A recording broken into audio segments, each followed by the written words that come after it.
Impact Bodega. Puerto Rico.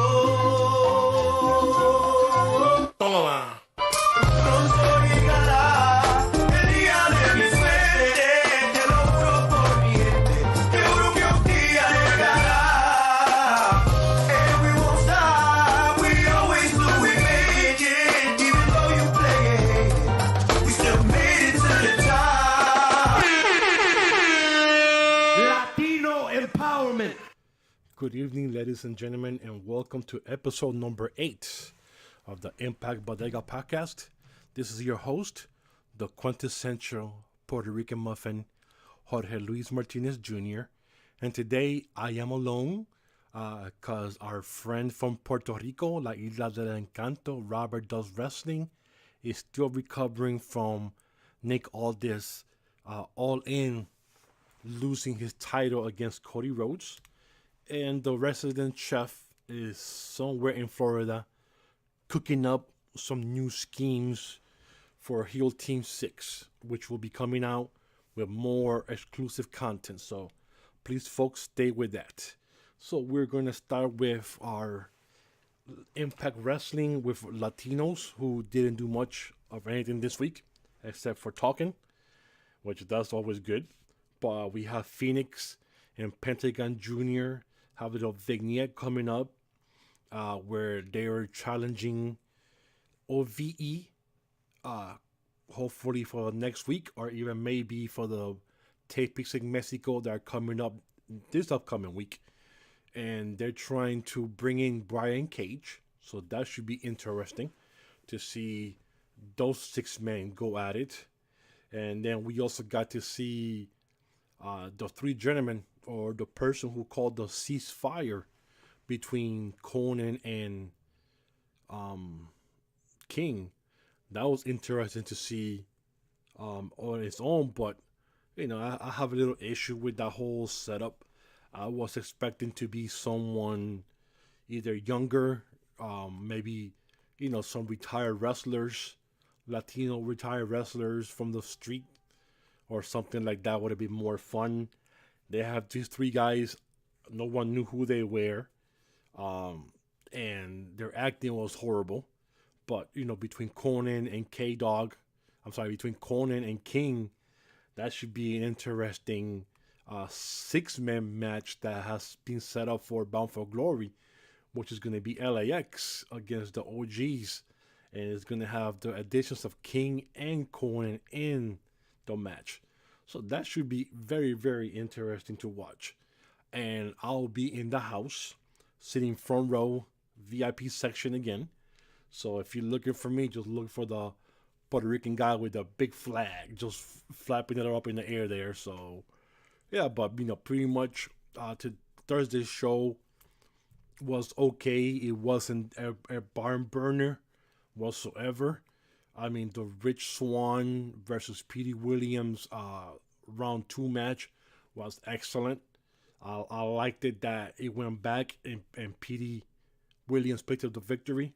So keeps it going. You know, doesn't put too much emphasis on Rich Swann being new. And it doesn't forget about Petey Williams, who's been there for a long time. So they trade wins. I still feel sorry for Eli Drake. I mean, he's stuck with his wheels just turning. Now, this is what happens when no one knew he was going to resign with the company. Now they're trying to figure out how they're going to bring him back into the main fold. Grado and Hendry, I really don't understand that whole storyline with Katarina. I don't get so much perfect about Grado. I mean, I think this guy is like a huge star in the UK, but here in the States, he's a nobody. Hendry looks good, and I can't wait till they put him out on himself and just focus on his stuff on his own. And of course, you know, Falaba and KM, those guys are gold. I mean, right now, those guys are comedy gold with whatever they're doing. You know, maybe they have Bordeaux will be their manager. So that should be interesting. Actually, the Impact show, the viewing ship actually went up. They actually had a total of 236,000 viewers this week, and that went up from 225,000 viewers from last week, and it went up against the first week of NFL, the first Thursday night game. So even though the first Thursday night game wasn't that good anyways, but it still did pretty good to go up against the NFL game. And he actually went up 11,000 viewers. So hopefully, fans are coming back and the show will keep climbing. I still say that Impact needs to get out of Pop TV, but that's for a different story. So let's talk about stuff that happened outside of Impact. Since last Saturday was the big, humongous extravaganza called All In. And folks, and this is just my opinion, All In did exactly what it was set out to do. It brought fans and gave fans hope that wrestling is back and is going to be stronger coming up in 2019. This show set records that no one expected them to set. They had a total of 11,263 fans in attendance. The total gate was $458,000, over $458,000 for the total gate. And after doing some research, the tickets were undersold. So imagine All In 2, if it does happen next year, those tickets are going to be double the price that these tickets were this year. Strikeforce MMA had an event at the same arena back in 2011. They had 8,300 fans in attendance, and the gate did $638,000. So $638,000 on only 8,300 fans. And All In had 11,263 and did 458. So that should tell you that All In was undersold ticket-wise. So those ticket prices, if they do have an All In 2 next year, it's going to be off the roof. Even Fight TV, they made over $1 million on streaming sales. And they did between 20 to 25,000 pay-per-view buys. So, people were watching. People watched the show. And to get over $1 million on Fight TV on a wrestling show, especially being an independent show, that's huge. Because I don't even know what other event on Fight TV has made that much money for that specific app. And Pro Wrestling Tees, which is also in Chicago, and is like their number one for sales for independent wrestlers that take care of this stuff. On a 3-day weekend that they did all their sales, they made over $500,000. They did $500,000 in 3 days. An independent wrestling store. Everything they had, even the owner said from Pro Wrestling Tees that they had got 20,000 pieces of items into the store, and all that stuff was gone by Saturday. They even said that 90 minutes before bell time, when they opened the merchandise booth, people were in line for an hour waiting, and everything got sold out in an hour and a half before the show went on. So if that and those numbers do not bring you any, imagination whatsoever of what can happen going forward, those numbers should get you excited, because I'm excited when I saw those numbers, and I'm pretty sure Cody Rhodes, the Young Bucks, everybody else who was involved were excited by those numbers. And people, and I saw on Twitter, people were hating on the All In and WWE this and stuff like that. Oh, they have a Ring of Honor, this stuff. And people have to understand, Ring of Honor didn't do anything for All In. Ring of Honor had the CEO help Cody and the Young Bucks when it came to the business side of things.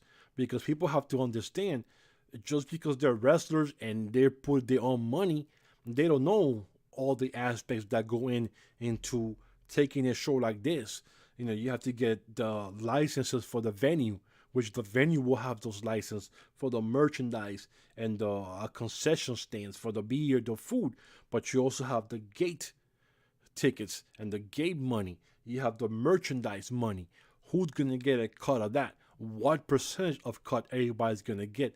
That's where the COO from Ring of Honor came in to the picture to help relieve some of the stress from those guys to focus on the actual wrestling and not on the stuff that we don't get to see, because there's a lot of licenses that get into it. There's a lot of fees that need to get paid. People need to get paid, and money has to get made. Money was made. Who gets the money?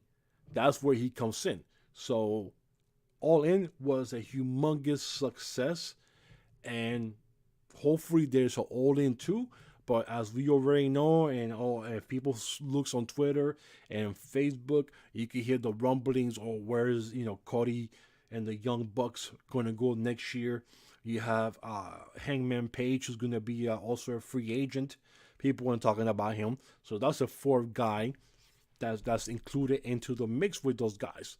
Where are they going to go next year? Where they stay in Ring of Honor? Will Kenny Omega stay in Ring of Honor or resign with New Japan? So it's going to be interesting where these guys are going to go because of the success from All In. They have the money sitting right there. They are the hottest ticket right now in professional wrestling. So we're in August. Oh, I'm sorry, you say September. We got 3 more months before the end of the beginning of the new year. So when January comes, you'll know what's going to happen, because you'll see what happens with Kenny Omega at Wrestle Kingdom, if he's going to keep the title or if he's going to lose the title. That right there should tell you where the wins are going to go, if he loses or wins. And then you should be able to understand, okay, are they going to do and stay for the money, or are they going to go and try to reach for the stars? Because people forget, and people don't want to see the big picture. These guys are getting older. They have wives, they have kids, they have families, and now, they have to start looking at the big picture, where they need to take care of their family and need to get that steady, sure paycheck that they'll get by signing with one company for 3-4 years. They'll know what they're going to get yearly. And after what they did at All In, they're going to get paid a couple of $1 million per year to sign with WWE if they decide to go that way. Or they could stay where they are now, where they have the freedom to wrestle in New Japan, Ring of Honor, Pro Guerrilla Wrestling, and anywhere else they want to go. 100% of their merchandise goes to them, but also the hard work goes to them. And if they get hurt, where's the money going to come from? And that's what people have to start realizing, is when you start getting those injuries and they start getting piling up, where are you going to go? Where's the money going to come from? So that's a big picture coming up in January when all these guys' contracts are up. Another piece of business that I want to talk about, and I just remember, Impact Wrestling will be doing their tapings coming up this week, Wednesday and Thursday, where they go to Mexico. Now you have Phoenix, who is the AAA Mega Campeón that he won from Jarrett at Triple Mania. You have Pentagon Jr., who is one of the hottest acts right now in wrestling and beloved in Mexico wrestling. And Impact is trying to get LA Park to be a part of their tapings coming up in Mexico. So that should be interesting to see if LA Park does come in for those tapings, and if AAA allows LA Park to come in, since LA Park is not signed with AAA, but he did perform at Triple Mania in the second to main event. So that should be interesting to see what's going to happen there if he does work there, since he just worked the MLW War Games on Thursday, and he wrestled against Phoenix. So that should be interesting to see who can they get for this tapings coming up in Mexico. Because if people know, and if any fans watch Mexican wrestling, AAA or CMLL, you know the fans are crazy for wrestling. And one of the biggest draws down there right now is Psycho Clown, which is the one with the mask with the tongue sticking out. He's huge with the kids. So you never know if he shows up in the tapings for Impact. You have a bunch of other acts there that they could, complement and implement into the show for the tapings for the next month in Mexico. So, we'll just have to see what transpires from there. And we'll get to see more of the storylines leading up into Bound for Glory. So that should be interesting to see.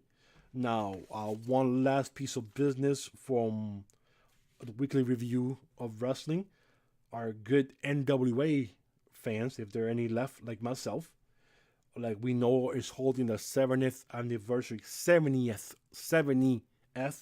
anniversary on October 21st from Nashville, Tennessee. And as we all know, some friends of Jeff Jarrett is also in the mix because his Global Force Wrestling company is doing stuff through Fight now. And another thing that I just remembered, he has a offer against Dr. Wagner in Mexico coming out in Monterrey, where they have a apuesta match, which is a wager match, and it's going to be a hair versus hair match between Jeff Jarrett and Dr. Warner Jr. coming up in Mexico. So some of you people that do not like Jeff Jarrett, you might see him sporting a new ball head coming up in the next week or not if he loses his match against Dr. Warner Jr. So I know some of you fans are excited to see him bald. But back to the NWA stuff, they'll be having the 70th anniversary, and we already know Nick Aldis is going to invoke his championship clause, except at the MediaCon where Impact Wrestling was having some matches there today. Doug Williams stepped up and challenged Nick Aldis for the number one contenders match. So whoever wins that match at MediaCon, that's supposed to happen later on tonight, or if it did happen already, will determine who will wrestle Cody Rhodes at the show. And another thing that I'm excited about, Billy Corgan has announced that some of the NWA titles are coming back. And one of the titles that is returning at this show, and they are going to have a tournament, is the NWA national title. And if any remembers that title was worn not by the bigger wrestlers in the NWA, but it was there from, I want to say, 83 to 86, around there. Like, Tommy Rich, Junkyard Dog, guys like that.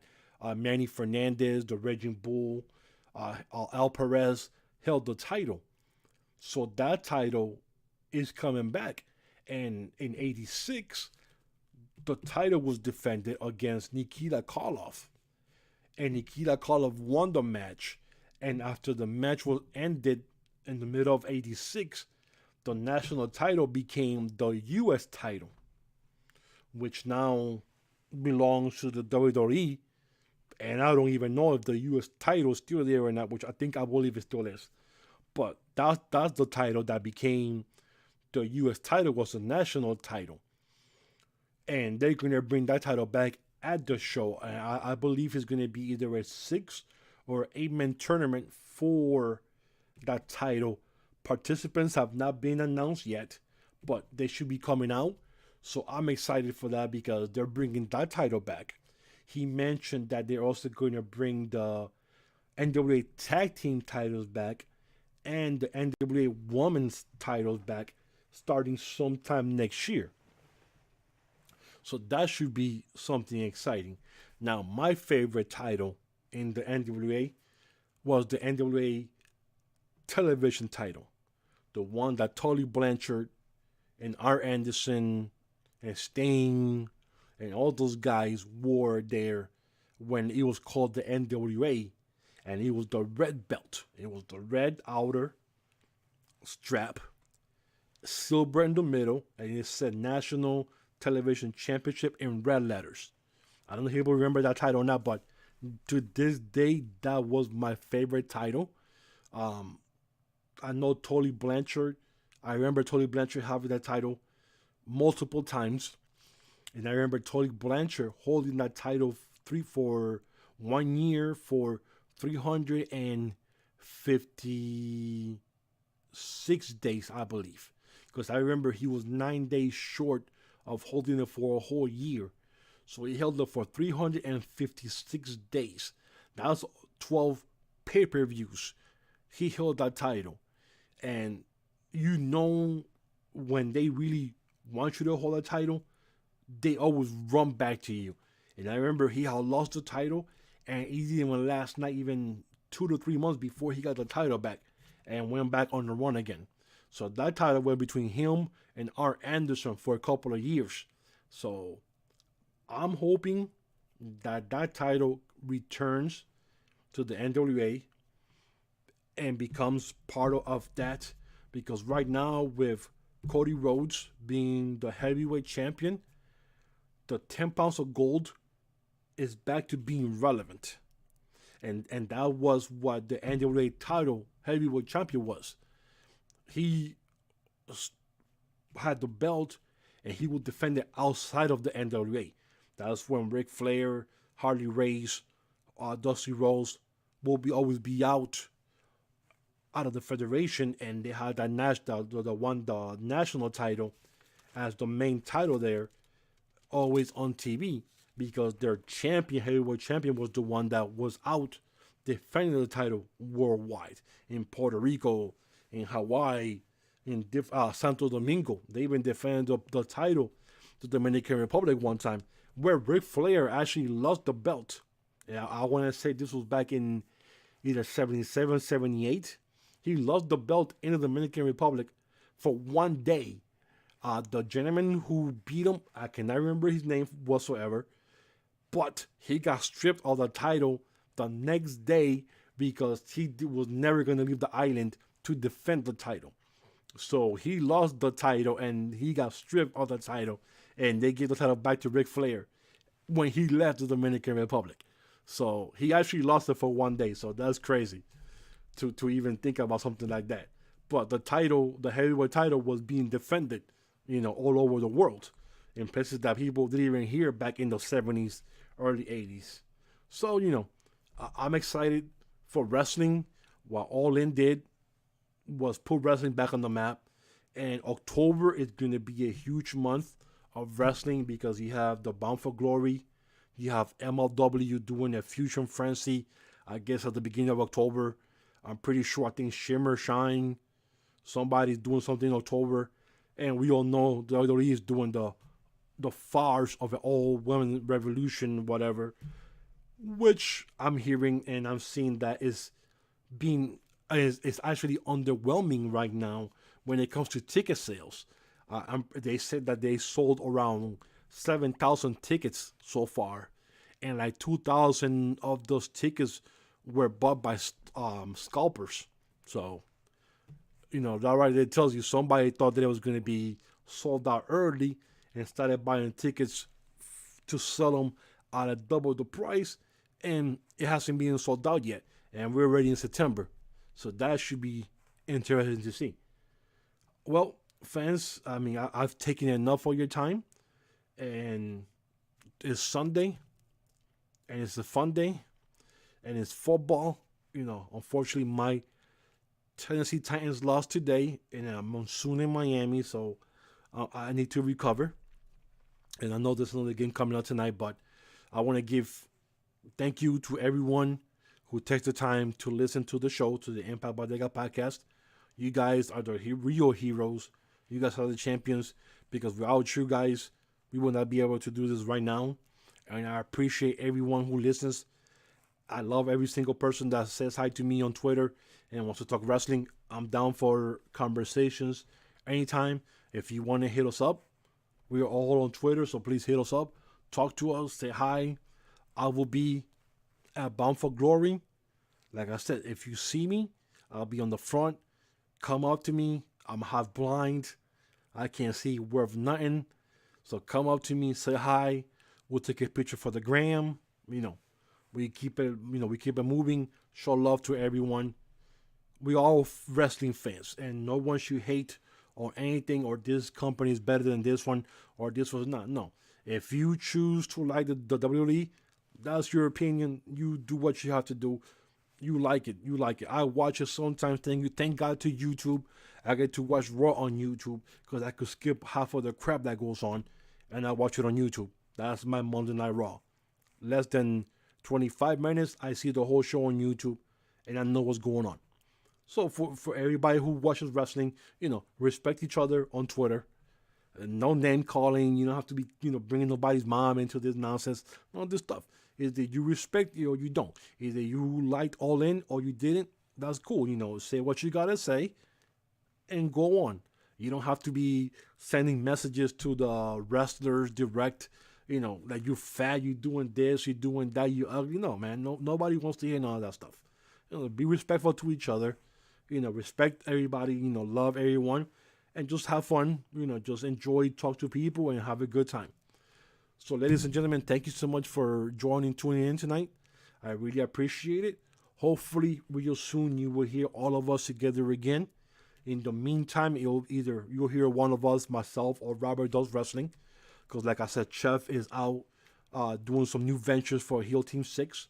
It's going to be exciting stuff coming up. So, stay tuned. So, you either hear me or you hear Robert Does Wrestling, or sometimes both of us. They're putting on the schedule. Now it's hurricane season in Puerto Rico. So, let's pray for the dude that he makes it this time around.